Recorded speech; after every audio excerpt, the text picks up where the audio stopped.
আসসালামু আলাইকুম viewers, welcome to Nuhash blog and cook. আজ আপনার সাথে শেয়ার করছি খুবই সুন্দর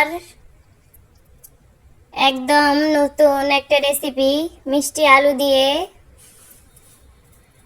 তৈরি করব। তো চলুন শুরু করা যাক। এজন্য আমি 2 পিস মিষ্টি আলু নিয়েছি। মিষ্টি আলুগুলোকে আমি সিদ্ধ করে নিয়েছি।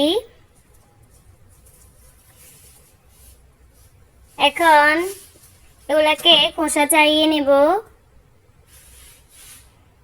হাতের সাহায্যে খুব সহজে উঠে যাবে, একটু ভালো করে সিদ্ধ করে নেবেন।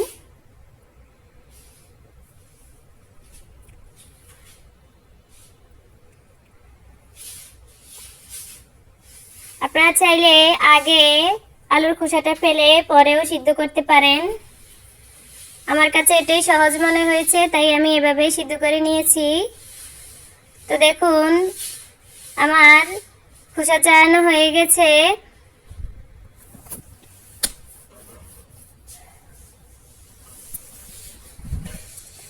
এখন আমি এগুলাকে একটা চালনির সাহায্যে এভাবে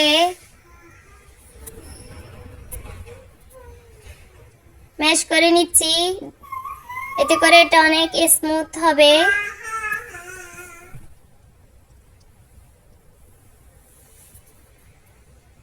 আপনারা চাইলে হাতের সাহায্যে করে নিতে পারেন, তবে এভাবে করলে আলুতে যদি কোনো আঁশ থাকে তাহলে সেটা বের হয়ে যাবে।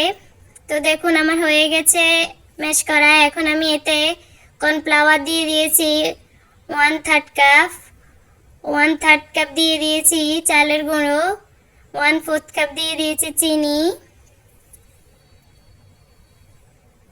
আর 1 টেবিল স্পুন দিয়ে দিয়েছি লবণ।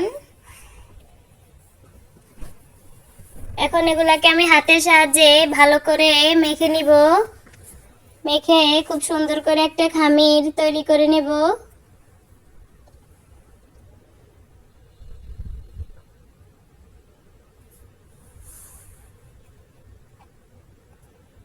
অবশ্যই চালের গুঁড়াটা দেওয়ার চেষ্টা করবেন, এতে করে পিঠাগুলো খুবই মচমচে হবে।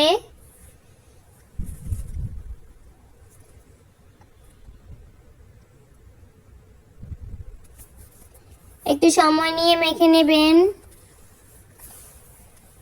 এতে করে খামিরটা পারফেক্ট হবে আর বাবলগুলো খুব সুন্দর হবে।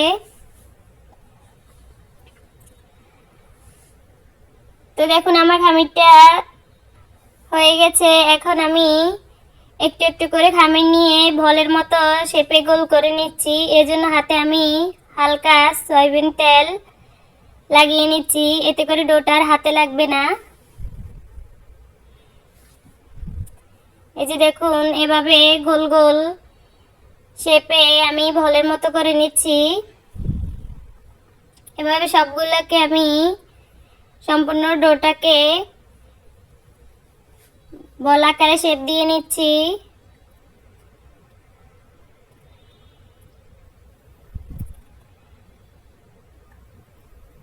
এই যে দেখুন, আমার সবগুলা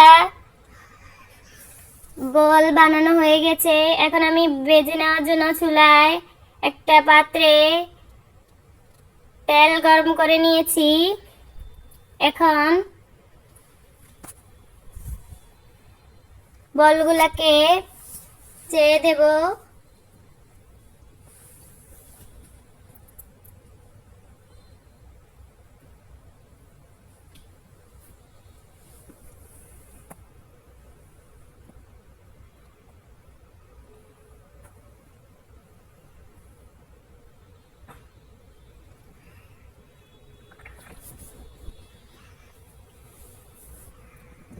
এই যে দেখুন, এগুলাকে তেলে ছাড়ার সাথে সাথে ফুলতে শুরু করেছে। আমি আলতো করে নেড়ে দিব, বারবার নেড়ে দিবেন, এতে করে খুব সুন্দর সব সাইডে একসাথে কালার হবে।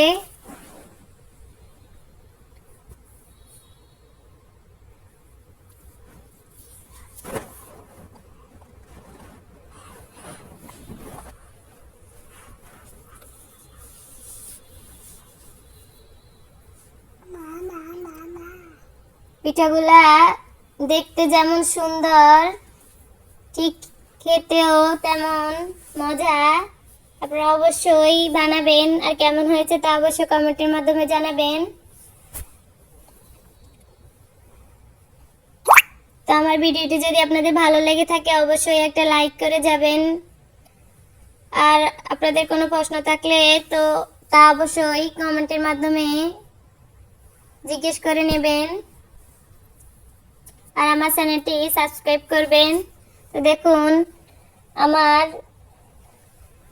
বাবলগুলা হয়ে গেছে, এখন আমি এগুলাকে তুলে নিচ্ছি, একটু তেল ঝরিয়ে নিচ্ছি। এবার আরো কিছু পিঠার বল দিয়ে দিচ্ছি।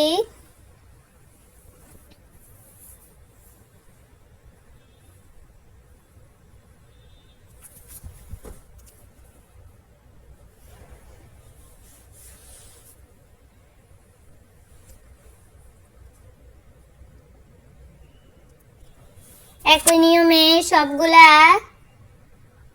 ভেজে নেব। খুবই সুন্দর এবং খুবই সহজ এই রেসিপিটা।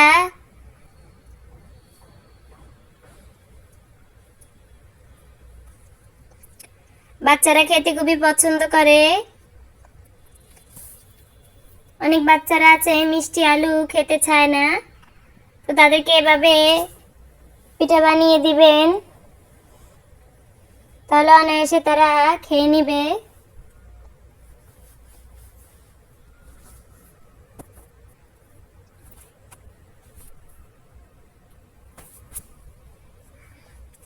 এই যে দেখুন আমার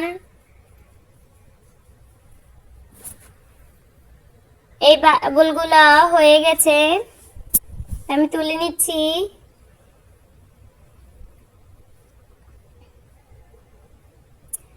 তো দেখুন আমার সবগুলা হয়ে গেছে, তো দেখতে পাচ্ছেন কতটা সুন্দর হয়েছে।